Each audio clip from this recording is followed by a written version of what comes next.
दोस्तों, आप किसी भी प्रकार की कॉम्पिटिटिव एग्जाम्स की तैयारी करते हैं जिसमें कि जीके जीएस के सवाल पूछे जाते हैं, तो आपके लिए ये वीडियो अति महत्वपूर्ण होने वाला है। क्योंकि इस वीडियो के अंदर हम लोग वैसे जीके जीएस के सवाल को डिस्कस करेंगे जो किसी न किसी पिछले एग्जाम में पूछे जा चुके हैं। साथ में एक्स्ट्रा फैक्ट भी बताएंगे ताकि वहाँ से रिलेट करते हुए सवाल आए तो आपसे बनाकर आ सके। तो वीडियो शुरू करते हैं, अंत तक जरूर बने रहिएगा। वीडियो शुरू करने के पहले आप दोस्तों हमारे यूट्यूब चैनल सुमन क्लासेस पर पहली बार आए हैं तो निश्चित रूप से आप सब्सक्राइब कर लीजिए। तो वीडियो शुरू करते हैं, अंत तक।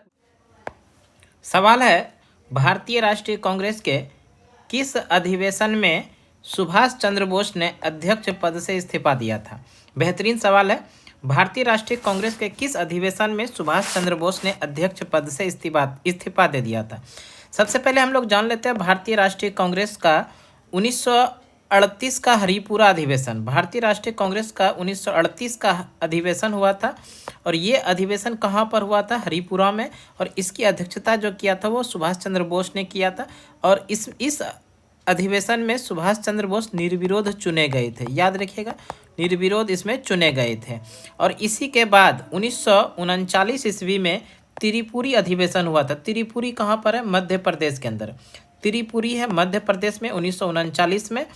और इस अधिवेशन की अध्यक्षता पुनः अध्यक्ष बने थे कौन? सुभाष चंद्र बोस। इस अधिवेशन में पट्टाभी सीतारमैया को हराया था सुभाष चंद्र बोस ने और पुनः अध्यक्ष बने थे। इस अधिवेशन में सुभाष चंद्र बोस ने इस्तीफा इसलिए दिया कि इसमें गांधी जी चाहते थे कांग्रेस की अध्यक्षता पट्टाभी सीतारमैया करे। इन्हीं के विरोध में गांधी जी जब समर्थन इसको कर रहे थे तो सुभाष चंद्र बोस ने अंततः भारतीय राष्ट्रीय कांग्रेस के 1939 के त्रिपुरी अधिवेशन की अध्यक्ष पद से इस्तीफा दिया था। इस्तीफा के बाद सुभाष चंद्र बोस ने 1939 में ही फॉरवर्ड ब्लॉक नामक संगठन को बनाया था। ये भी महत्वपूर्ण सवाल है। भारतीय राष्ट्रीय कांग्रेस से अलग होकर इस्तीफा देने के बाद सुभाष चंद्र बोस ने कौन सी संगठन को बनाया था? तो फॉरवर्ड ब्लॉक को बनाया था 1939 में। और उसके जब सुभाष चंद्र बोस ने अध्यक्ष पद से इस्तीफा दे दिया, बचे हुए समय के कार्यकाल यानी इस्तीफा के बाद शेष बचे हुए समय के लिए अध्यक्ष पद को डॉक्टर राजेंद्र प्रसाद ने संभाला था। तो शेष कार्य अवधि को किसने संभाला? डॉक्टर राजेंद्र प्रसाद। अब आ जाते हैं हम लोग सवाल पर। सवाल में पूछा गया था भारतीय राष्ट्रीय कांग्रेस के किस अधिवेशन में सुभाष चंद्र बोस ने अध्यक्ष पद से इस्तीफा दिया था? तो ये अधिवेशन था त्रिपुरी अधिवेशन। त्रिपुरी होगा, ध्यान रखिएगा, त्रिपुरी अधिवेशन 1939 का, जो ऑप्शन नंबर डी में है। Option number D is the correct answer. और इसके अलावा अगर हम सुभाष चंद्र बोस की बात करें, सुभाष चंद्र बोस SC बोस, सुभाष चंद्र बोस का जन्म 23 जनवरी 1897 ईस्वी को हुआ था कटक में, उड़ीसा के कटक में। और प्रत्येक वर्ष भारत में 23 जनवरी को पराक्रम दिवस के रूप में मनाया जाता है। ये भी इम्पोर्टेंट है कि भारत में पराक्रम दिवस कब मनाया जाता है 23 जनवरी को। और 23 जनवरी को किनका जन्मदिन मनाते हैं? सुभाष चंद्र बोस का। प्रत्येक वर्ष 23 जनवरी को भारत में पराक्रम दिवस के रूप में मनाया जाता है। अब हम लोग देख लेते हैं नेक्स्ट सवाल। देखिए, अगला सवाल है, भारत छोड़ो आंदोलन के समय भारत का वायसराय कौन था? भारत छोड़ो आंदोलन ये जो शुरू हुआ था, भारत छोड़ो आंदोलन 9 अगस्त 1942 ईस्वी को शुरू हुआ था।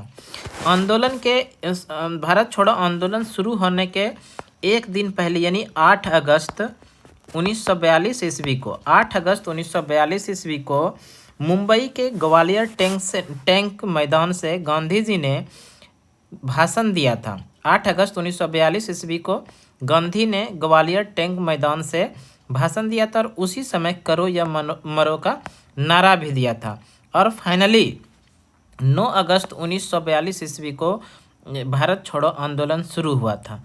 वैसे सवाल में जो पूछा गया था भारत छोड़ो आंदोलन के समय वायसराय कौन था, तो उस समय वायसराय जो थे वो थे लॉर्ड लिनलिथगो। देखिए, Lord Linlithgow option number C में है। Option number C is the correct answer.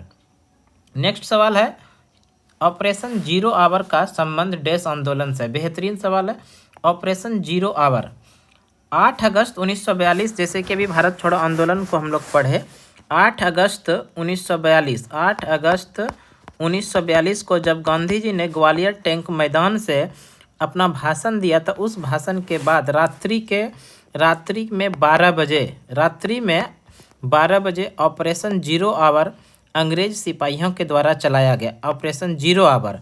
और उन ऑपरेशन जीरो आवर के द्वारा जितने भी बड़े कांग्रेसी नेता थे सभी को गिरफ्तार कर लिया गया था और गिरफ्तार करके अलग अलग जगह रखा गया था। जिसमें से कि गांधी जी की बात करें तो गांधी जी को आगा खां पैलेस जो पूना में वहाँ रखा गया था। उसी तरह सरोजनी नायडू को भी आगा खां पैलेस पुणे में रखा गया था। डॉक्टर राजेंद्र प्रसाद को बांकीपुर जेल जो पटना के अंदर है वहाँ रखा गया था।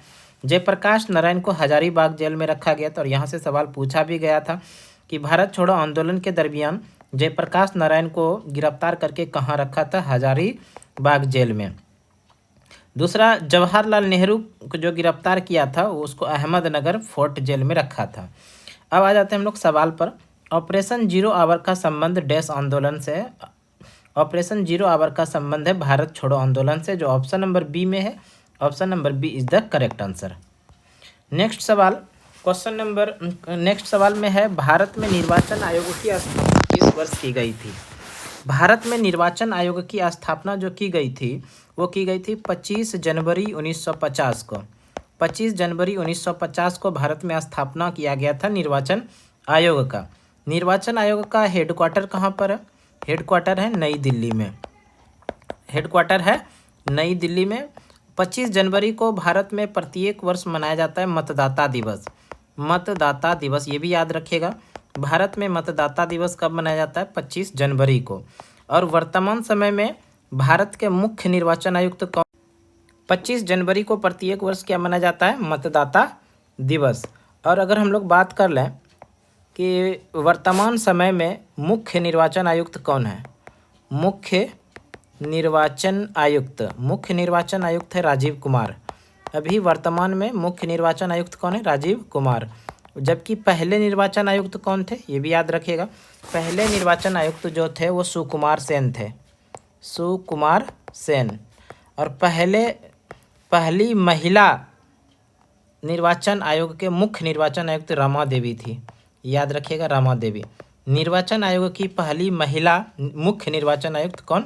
रमा देवी। इस तरह से सवाल का आंसर हो जाएगा, भारत में निर्वाचन आयोग की स्थापना 25 जनवरी 1950 ईस्वी को किया गया था, जो ऑप्शन नंबर बी में है। Option number B is the correct answer.